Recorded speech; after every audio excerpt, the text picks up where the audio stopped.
क्षेत्र गणेशगड संस्थान अ, त्या संस्थानचे मठाधिपती हरिभक्तीपरायण काशीनाथ महाराज शास्त्री यांनी सुरू केलेला 2011 या वर्षामध्ये सुरू केलेला हा नारळी सप्ताह गेल्या 14 वर्षापासून अखंडपणे चालू आहे. कोरोनाचे 1-2 वर्ष सोडले तर हा अखंडपणे नारळी सप्ताह चालू आहे. महाराज 2011 साली चालू केलेला हा नारळी सप्ताह आता 2026 वर्षामध्ये वेताळवाडी या ठिकाणी पार पडत आहे. तर तुम्हाला ह्या मध्यंतरीच्या 14 वर्षाच्या काळाचा ग्रामस्थांचा गावकऱ्यांचा अनुभव कसा ते सांगा. 2011 साली मौजे, कारखेल, बुद्रुक या गावांनी आग्रह धरला की आपल्याला नारळी सप्ताह सुरू करायचा. जसं वामन भाऊ महाराज, भगवान बाबा यांचे नारळी सप्ते आहेत तसा तुम्ही सुरू करा. परंतु त्यावेळेस मी टाळण्याचा प्रयत्न केला. 1-2 वर्ष मला जमणार नाही, माझ्याकडून ते शक्य होणार नाही, मी इतका मोठा नाही, त्यामुळं मला ह्या जमणार नाही असं मी स्पष्ट सांगितलं. परंतु त्या गावकऱ्यांनी नेहमी हट्टच धरला सप्ताह सुरू करायचा. कारखेल जे गाव आहे फार प्रेम करणारं गाव आणि त्या ग्रामस्थांनी फारच आग्रह धरल्यामुळं नाविलाज असतो सप्ताह सुरू करावा लागला. आणि त्या कारखेल ग्रामस्थांनी एवढं प्रेम केलं. जर तसा जर विचार केला तर आपला जो सप्ताह आहे, जो काही गणेशगड आहे, हे जातीपातीच्या पलीकडची गोष्ट आहे. कारण सप्ताह जो सुरू केला तो जे कारखेल गाव आहे त्या गावामध्ये 100% मराठा समाज आहे आणि त्या ग्रामस्थांनी या सप्ताहाची सुरुवात केली. किंबहुना ते रोपटं लावलं आणि त्यानुसार 2011 साली हा सप्ताह सुरू झालेला आहे. तर गणेशगडाचं असं वैशिष्ट्य राहिलेलं आहे, तुमचा अत्यंत शांत स्वभाव आहे. तुम्ही कोणाच्या आद्यात नसतात, मध्यात नसतात आणि तुमच्या गडावरती जातीपातीला कधीच थारा नसतो. तुम्ही आत्ताच म्हणलात की कारखेलमध्ये मराठा समाज आहे, जवळजवळ 100% मराठा समाजाचे, दुसरा समाज नाही. तरी पण तुम्हाला संतांनी सांगून दिलेलं आहे की तुम्ही जातीपातीच्या पलीकडे जाऊन समाजाची सेवा करा. तर ह्या सध्या महाराष्ट्रामध्ये खूप जातीवाद, तो प्रश्न विचारायचा नव्हता पण विषय निघाला म्हणून, पण खूप जातीवादाला आपल्या बीड जिल्ह्यामध्येच खतपाणी घातलं जाते. तर तुम्ही एक महाराज म्हणून त्यांना काय आव्हान करतात. जातीवाद असेल, परंतु माझ्या बाबतीमध्ये किंवा मी ज्यांना आदर्श साधू म्हणतो ते संत वामन भाऊ महाराज, त्या वामन भाऊच्या जीवनामध्ये सुद्धा कधी जातीवाद पाहायला मिळाला नाही. सर्व जाती धर्माला घेऊन जाणारे वामन भाऊ ते आमचे एक आदर्श संत आहेत किंवा आम्ही त्यांना गुरुच आहेत. ते आमचे गुरु मानतो, म्हणजे ते आमचे गुरुच आहेत.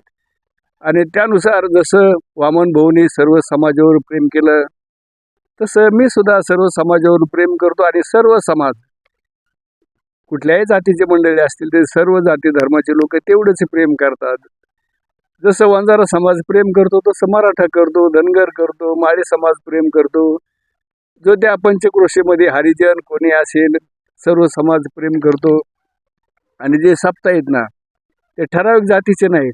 डोळठाण गावाचा विचार केला तर ते गावही मराठा समाजाचे, धनगरवाडीचा विचार केला तर ती धनगरवाडी सुद्धा जवळजवळ मराठी समाजाचंच गाव आहे.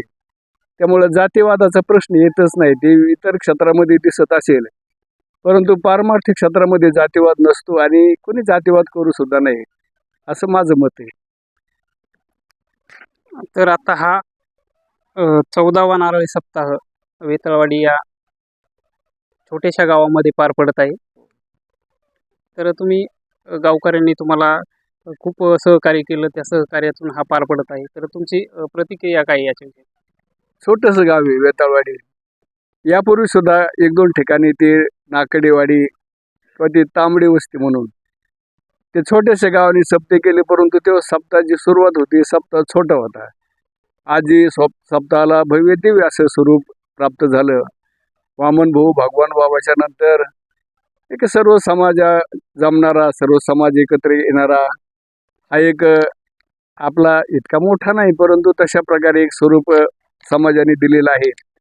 आणि त्यानुसार एवढा मोठा प्रचंड खर्च, जवळजवळ कोटभर रुपये खर्चले सप्ताहाला. या वेताळवाडीचा विचार केला तर छोटीशी वाडी आहे, काय फार मोठं गाव नाही, परंतु त्या छोट्याशा वाडीने धाडस केलं गेल्या वर्षी त्यांनी 22मध्ये वेताळवाडीच्या शेजारी जे 22 गाव आहे त्या 22 गावाने फार भव्य दिव्य असा सप्ताह सुरू केला आणि त्यानुसार त्या वेताळवाडीकरांनी सुद्धा तशी ताकद दाखवली, सप्ताह तेवढा मोठा करण्याचा प्रयत्न केला आणि जसा 22चा भव्य दिव्य असा मोठा सप्ताह झाला तसा या वेताळवाडीकरांनी सुद्धा सर्वांनी एकत्र येऊन म्हणजे सर्व जाती धर्माचे लोक या ठिकाणी एकत्र आलेले आहेत आणि सर्व जाती धर्माचे लोक मग ते मराठा असतील, वंजारी असतील, कुठल्या जातीचे लोक असतील, सर्व अगदी अंतःकरणापासून या गडावर प्रेम करतात आणि वैयक्तिक माझ्यावर प्रेम करतात. वामन भाऊसारख्या सद्गुरू सुद्धा या भागामध्ये जातीवाद बघायला मिळतच नाही. इतर क्षेत्रामध्ये असेल, तुम्हाला दिसत असेल, परंतु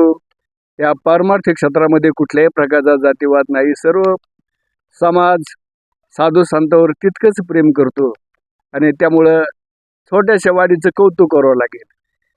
ही वाडी पाहिलं तर 100 घरापेक्षा जास्त घरं नसतील, मला वाटतं 100पेक्षा कमी घरं असतील आणि एवढ्या मोठ्या वाडीनं एवढं मोठं धाडस करणं म्हणजे त्यांचं काय कौतुक करावं. त्या वेताळवाडीचं कौतुक करण्यासाठी माझ्याकडे शब्द नाहीत. फार मोठं धाडस त्यांनी दाखवलेलं आहे आणि सप्ताह करणं म्हणजे काय सोपी गोष्ट नसते. त्याकरता फार मोठे कष्ट लागतात, पैसा लागतो आणि झटण्याकरता भरपूर अशा प्रकारचे लोक असतात, लोक लागतात. परंतु या छोट्याशा वाडीने एवढं मोठं धाडस दाखवलं. बाहेरचे लोक, शेजारी किनी गाव आहे, बोरवाडी गाव आहे, इकडे बिडसांगी गाव आहे, 22 गाव आहे, या गावाने सुद्धा वेताळवाडीला झटण्याचं सहकार्य करावं, आर्थिक सहकार्य करावं. कारण वाडी फार छोटी आहे आणि त्यानुसार आर्थिक मदतही करावी आणि शारीरिक मदत म्हणजे झटण्याची मदत सुद्धा या परिसरामध्ये जेवढं गाव असतील, मग ते शेकापूर असेल, देसूर असेल, इतर कुठले गाव असतील, वाडी असेल, गणगेवाडी असेल, कणशेवाडी असेल, इतर गावांनी सुद्धा या कार्यामध्ये हरिरीने सहभाग घ्यावा आणि या कार्यामध्ये कुठल्याही प्रकारची उणीव भासू नये असं सर्व परिसरातील आणि ज्या ज्या गावाला हे नारळी सप्ताह झाले त्या गावाने सुद्धा या कार्यामध्ये विशेष सहभागी व्हावं. कारण सप्ताह सुरू केला म्हणजे तुमची जबाबदारी संपली नाही.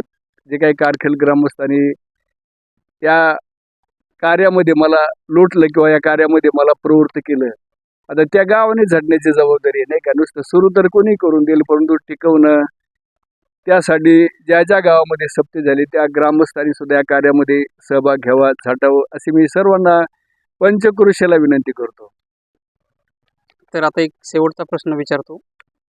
जे आता महाराष्ट्रामध्ये दूषित वातावरण झालं, जे साधू संत असतात, तप करतात, पूर्ण आयुष्य समाजासाठी झोकून देतात, पण आता भविष्य सांगणारे बाबा आलेत. अनेक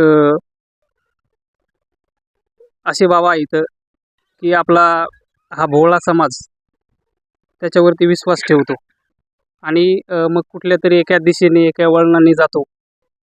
तर तुम्ही समाजाला काय आव्हान करता? ज्याचा ज्याची त्याची परिस्थिती राहिली, कोणाला कसं करायचं ते त्यांनी तसं करावं, परंतु माझं याबद्दल काही कुठलंही मत नाही. कारण ज्याला जसं मोठं होण्याकरता काहीतरी वेगळे करीत असतील बिचारी, त्यांना सुद्धा माझं काही विरोध नाही. मला वाटतं मोठं व्हावं, इतरांना सुद्धा वाटतं मोठं व्हावं आणि मोठं होण्याकरता थोडंसं कोणी चाकोरीच्या बाहेर जात असेल त्याला काय माझा काही विरोध करण्याचं काही कारण नाही. इतका मोठा त्यांच्याबद्दल काहीतरी अपशब्द बोलाय इतका मोठा मी नाही. त्यामुळं त्यांच्याबद्दलही मला आदर आहे, चांगल्याबद्दलही आदर आहे. शेवटी चांगली ती चांगलीच असतात, एवढंच मला सांगितलं. प्रश्न असा होता माझा की चांगल्या माणसांना त्यांच्या बरोबरीनेच पाहिलं जातं, दुसऱ्या महाराजांकडे बघण्याचा दृष्टिकोन वेगळाच होतो. तर तुम्ही जनतेला काय आव्हान करता अशा बंधुबाबापासून सावध राहण्याचं, त्यांच्यावर न विश्वास ठेवण्याचं? बंधू मला कोण आहे तेच कळत नाही, नाही का. कारण आपण ज्या दृष्टीने पाहतो तसंच दिसतं. कारण आता कोण बंधू काय असेल समाज बघून आता अलीकडे सगळा महाराष्ट्र पाहतोय कोण बंधू येत तरी पण बघत असतील, परंतु मला काय कोणी तसं जाणवत नाही. सगळे जे जे दृष्टी दिसे ते हरिरूप, म्हणजे कशाला कोणाचा द्वेष करावा आणि द्वेष करण्यात का मोठा मी नाही, एवढंच मला सांगायचं. महाराजांचा स्वभावच असा आहे, त्यांना शांती ब्रह्म म्हणलं जातं. ते कधीच कोणावरती टीका करत नाहीत, ना कोणत्या राजकारण्याकडे जातात, ना कशाची मागणी करतात. गणेशगडाचा जो विकास झाला असेल तो ज्याला ज्याच्या त्याच्या स्वखुशीने दिलेलं आहे. महाराज कधीच कोणाकडे मागायला जात नाहीत. कोणत्या आमदाराकडे जातात ना कोणाकडे जात. ते कधी कोणाची स्तुती करत नाहीत. त्याच्यामुळं त्यांना मी प्रश्न विचारला की भोंदू बाबा कोण आणि तुम्ही समाजाला काय आव्हान करता. पण त्यांनी ते टाळला प्रश्न. ते कधीच कोणावरती टीका करत नाहीत. तर बाबा तुम्हाला याच्यासाठी ह्या 14वा नारळी सप्ताह अजून 100वा तुमच्याच हाताने हो असे मी भगवान बाबा आणि वामन भाऊ यांच्या चरणी प्रार्थना करतो आणि थांबतो. माय मराठी लाईव्ह दादा पवळ धामणगाव.